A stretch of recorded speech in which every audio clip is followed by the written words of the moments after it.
Hey YouTube, it's Pastor Dwayne here. So today we have a guest. We're going to be talking about the World English Bible, and I have brought on Michael Johnson to come on and tell us all about it. If you don't know who he is, Michael is the chief editor of the World English Bible. If I got that title wrong, he will correct me. But Michael, why don't you go ahead and say hello to the audience? Hello. Now, the World English Bible is a Byzantine text translation. We'll talk a little bit about that later. But what I wanted to know from you is, in reading the frequently asked question page, you put a lot of emphasis on the copyright of modern English translations. So whether it's a New American Standard, New King James Version, Modern English, whatever it is, there's a pretty restrictive copyright on that. And if I'm not mistaken, it seemed like that was one of the driving forces for you to create the World English Bible. Can you tell us a little bit about that? That was the primary driving force. Okay. The primary. I think that was a God thing. So I guess you could say that God was the primary driving force. But Sure.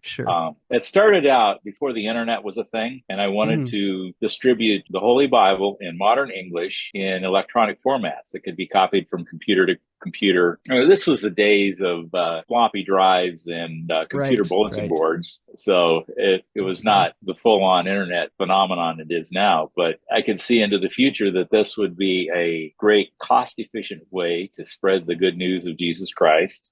Absolutely. To get the pure word of God out there in language that people could understand clearly and in a persecution resistant manner and in a variety of formats that are easy to read. If you look at Bible study software, it's amazing the searches you can do and stuff like that. And then just reading incredible. It. My first thought was, well, okay, I've got the King James Version that I'm distributing on my little computer bulletin board running from an ancient computer in a basement. Yeah. You look at the bandwidth and stuff, it's laughable now, but it was a start, Yeah, sure. I tried to get permission to write a Bible study app featuring any of the modern English Bible translation. Everyone said no, unless there were royalties paid. And even if royalties were paid, sometimes that wasn't even enough. It was always, there had to be limits, there had to be copy protection, or we want to know about all the features and functions of your software, and if it's not for our brand, for our Bible. Right, so it's just the control over the text, which was making it very difficult. Major control. Yeah, I actually have a friend who messages me every once in a while, and he likes to do Bible reading. So he'll read publicly, memorize large chunks and share it. And he's struggling because there's not really any copyrighted editions other than really the King James Version, which he could freely do that with. But then, of course, his issue is that the language is a bit archaic and he would like to bring a bit more modern flair to it. But like that, the copyright thing is definitely a serious thing. Now, I mean, in all fairness, we have seen a couple now come out.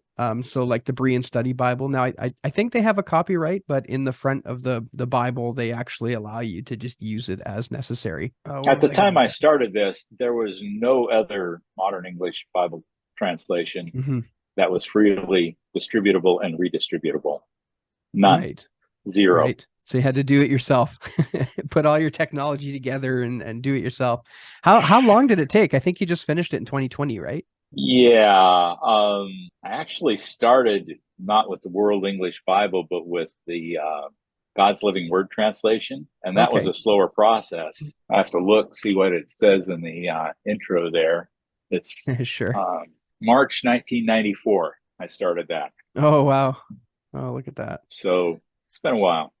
Now, it happened pretty fast in a way, but slow in other ways, because there's such detail and such precision and care required for God's word. Absolutely. I worked on the God's Living Word translation in the manner I was doing it. It was just fresh new translation for a couple of years, and I got through John and 1st, 2nd, 3rd John, and was starting on Revelation. I like John. Anyway, it's all good in the Bible, but Revelation not so much, but not so much. No, Revelation is a little different. Yeah, that's a different animal, but textually and translationally. Thing is, I prayed and asked God, I don't know if I'm going to live to be 130, but at this rate, that's what it's going to take. Is there a way to speed this up? He pointed out to me various ways that the American Standard Version of 1901 is indeed in the public domain, and it is less archaic than the King James Version. Right. And you could do some automated updates to it and get the spelling and stuff. I tried using Microsoft Word to spell correct on it. Oh yeah, It yeah. No, crashed that program. don't do it. That's funny. I wrote a custom program, about a month of programming and about 15 minutes of runtime on my laptop computer, and I had a first draft of Nice. what's now called the World English Bible. And of course, as I was looking through it, it was pretty good, but there was a lot of stuff that needed to be tweaked. Yeah, sure. Because some of the word order was Yeah, and Yoda-like, you can't fully automate language, right? I mean, maybe we're getting there with the onset we're of getting artificial close. intelligence, but still, Yeah. it's you still need a human to look at it and see through it, right? So I guess that answers the question. That answers the question why you use the American Standard Version was because it was one of the most modern English translations without a copyright, and so you put those two things together and you go, okay, well, this is a really good base text to start at. So then the World English Bible could be seen more as a revision of the ASV. Do you think that's a fair assessment? That's a fair assessment. It's a bit more than just a revision of the ASV. Sure. Because the New Testament was rebased to be based on the Greek majority text. So that actually works well into my next question here. Let me just read it off so that I get it right.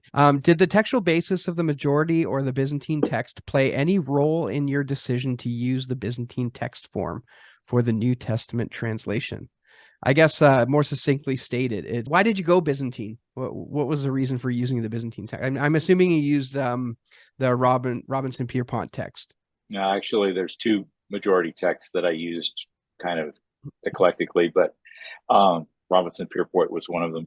Intellectually and scientifically and linguistically, I saw that there were three reasonable textual bases to consider. One is the Textus Receptus, which is the Greek text underlying the King James Version. One is the Greek majority text, and one is the very popular among scholars Nestle-Aland /UBS critical text. Now, the King James was based on what the translators had best access to at their time. Right. And sometimes it was a little eclectic. Even then, it was a pretty good underlying text. There's a little more scholarship we have now that improves on that a little bit. There's Nestle and Allen text where those scholars did their work of trying to find out the scrolls and manuscripts that were on the oldest media. Mm-hmm. Okay. And they assumed that since they were the oldest, that they would have been written closest to the time of Jesus and therefore would be, in their estimation, more reliable. And then there's the majority text, which uses a different theory. It says those translations which were trusted the most, those manuscripts, they're not translations, they're manuscripts, they're copies of the Greek that were trusted the most would be copied the most and used the most. And those things which get used the most tend to get worn out the most. Mm-hmm.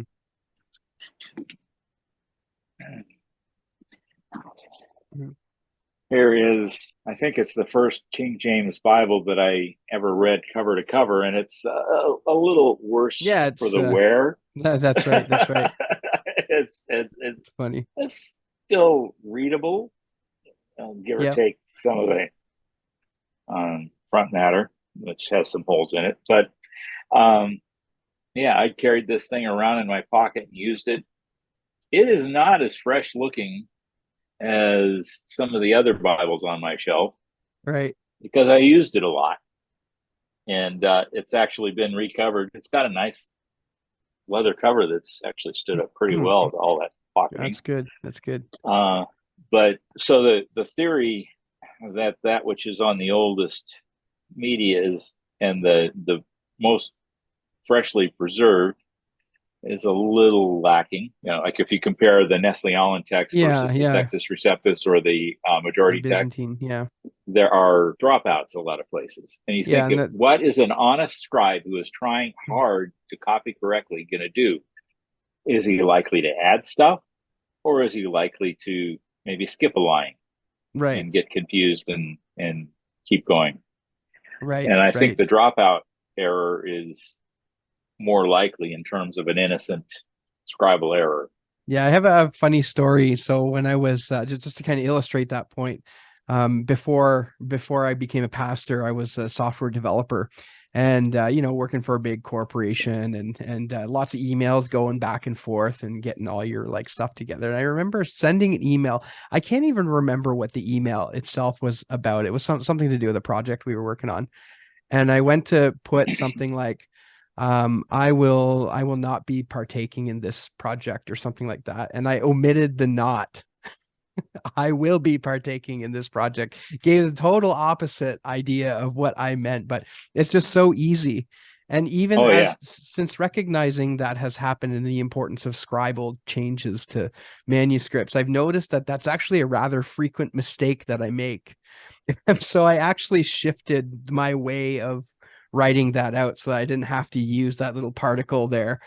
So because it just made the mistake and Shades it of gave the false Adulterer's impressions, Bible. right? That's right. Yeah, yeah. The adulterer's Bible. Thou shalt commit But adultery. Ooh, bad one. anyway, among those three things, I could narrow it down to that intellectually. And I could see valid arguments. And there were strong Sure. arguments because almost all of the modern English Bible translations went with the Nestle-Aland critical text, but yet that didn't make total sense. I thought let's take it to the author, That's right. and I prayed about it, and he confirmed in multiple ways that I was to use the majority text. Hmm. So it's one of those things where people might think you're weird if you say God told you something, Yeah, yeah. especially if they didn't hear that, because it's highly subjective. But if you read John 10, Jesus says, "My sheep know my voice." Now, if you are a follower of Jesus, you know his voice. Otherwise, how are you following? Yeah, If nothing else, you aren't bringing theology into the discussion, are you? No, I, that's a dig you at my talk critical about the text brothers. Bible. We got Yeah. lots of theology in the Bible. Now, can you tell us a little bit about yourself? Like, where are you from? What kind of Christian tradition are you in? Like all that kind of just to kind of like undergird our conversation here. I was born in Boulder, Colorado, grew up in Littleton, Colorado, and then Germany for a couple of years, and then back in what's now Centennial, Colorado. Went to college, University of Colorado, Boulder, studied engineering, got a degree in electrical engineering and computer science. Went into the nuclear Navy, went around on nuclear powered submarines for a while, met a beautiful young lady named Lori, fell in love and married her. I then resigned my commission in the United States Navy as soon as they would let me. We moved to Colorado. I worked there for a while in industry. While I was working there, I started a hobby of Bible translation and then went into full-time mission work with several mission organizations, but mostly we were seconded to Wycliffe Bible translators in Papua New Guinea, about 8.5 years total. Asked about church backgrounds. Yeah. My parents were going to an American Baptist church when I was born, and therefore I went to the same church for a Okay. while. I Yeah, was yeah, yeah, of course. baptized in First Baptist Church of Littleton, Colorado. Since then, I've been to a variety of different churches in a variety of places in a variety of countries, and Right. even preached in some, Very including good. one in China. Most of my preaching, I think, has been in Papua New Guinea. My ministry was not really a preaching ministry so much as technical support for Bible translation. Right. I did take the training that Bible translators take for translating minority languages.